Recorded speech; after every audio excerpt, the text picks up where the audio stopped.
From any of you out there suffering from zits or acne, I totally feel you. They come at the worst times. The first day of high school, the last day of high school, every day before that, in between, and after. And even today, as I'm taping the pilot of my new web series, you better bet the good old zit is here. Friend, welcome back. Hello. Back to school season is here, and aren't we all just so excited? It's time for all the opinions you never asked for. Welcome to Blatantly Honest. The real question is, can you Facetune a video? You can? Well then, right here.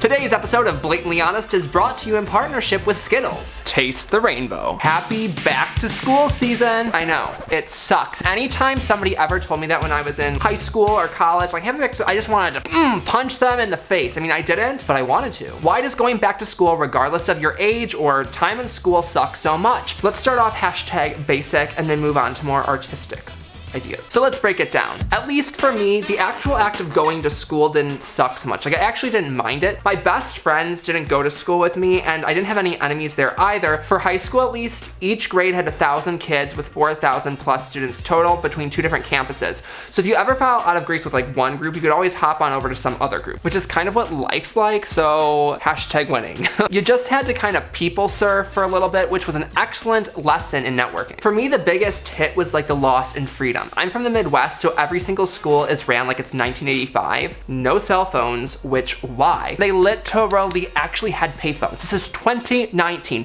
Nobody under the age of 35 should know what a payphone is. I consider making kids use payphones child abuse, and yes, I am a payphone survivor. In addition to not being able to bring our cell phones, we weren't allowed to bring iPads, laptops, Game Boys, Tamagotchis. Anything tech was off limits, and I'm completely kidding. I was way too young for a Game Boy. Instead, we had to carry around these heavy ash books, and we had to handwrite everything in class, which was absurd because the teachers would never accept anything handwritten. We had to handwrite it in class, go home, type it out, and print it out and bring it back printed, because you could only submit printed material, which made no sense. If you want printed material, you supply us with the computer and the printing machine. And before y'all hop on me and say, Tam, like 3 years, everything's changed. I know for a fact it hasn't, because my mom still substitute teaches at the high school where I graduated from, and nothing has changed. The other two biggies for me were lunch and gym class, and I know people always compare school to prison, and like lunch and gym class are kind of not like prison, but it is, because just like prison, school has different levels of danger. Even if you're in the worst class with the worst teacher, the worst subject, the worst students, the worst everything, you were still kind of safe. Yes, it was like being locked in your own little prison cell, but you're safe in your cell. Nobody can hurt you.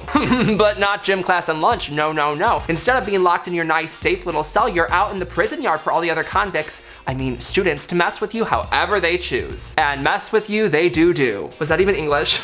In hindsight, looking back, the only thing that school actually taught you that you could use while you were in school is from that evolution class in biology where they taught you survival of the fittest. And yes, when it comes to lunch and gym class, only the strongest will survive. But Ned's Declassified School Survival Guide got nothing on me, because I got these 3 tips that are gonna help you crush lunch and gym this year. Honestly, this has been so triggering. I just wanna say these tips and move on. Rule number 1 is to click up. I don't care if you're with the Plastics or the High School Musical, sitting around a circle singing Kumbaya, we're all in this together, click. I don't care. The lunch table has limited seats, and if you don't get one of those early, you are not gonna get one. Added bonus tip is, you wanna know what helps bring people together and like you food, and you wanna know what the snack of choice for bribery was mine? Skittles. Don't just embrace the rainbow, share the rainbow. Skittles, you can use that one.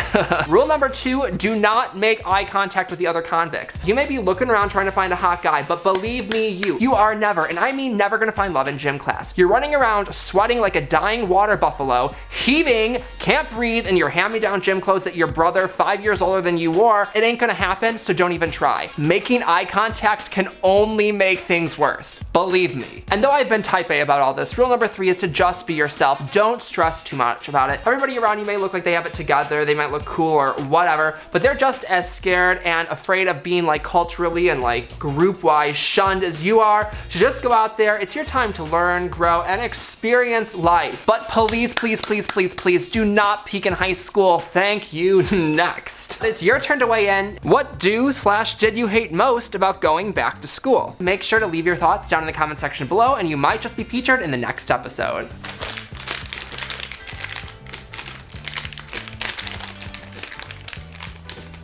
I can't open this. Can somebody help me? Alright you guys, I hope you liked this episode of Blatantly Honest as much as I'm enjoying these Skittles. If you did, give it a good old thumbs up and subscribe. Also, share it with a friend, because we're a new show and I love to have them know about it. Until next time, I'm your man Timothy Bach. Make sure you keep that smile side up. Bye-bye.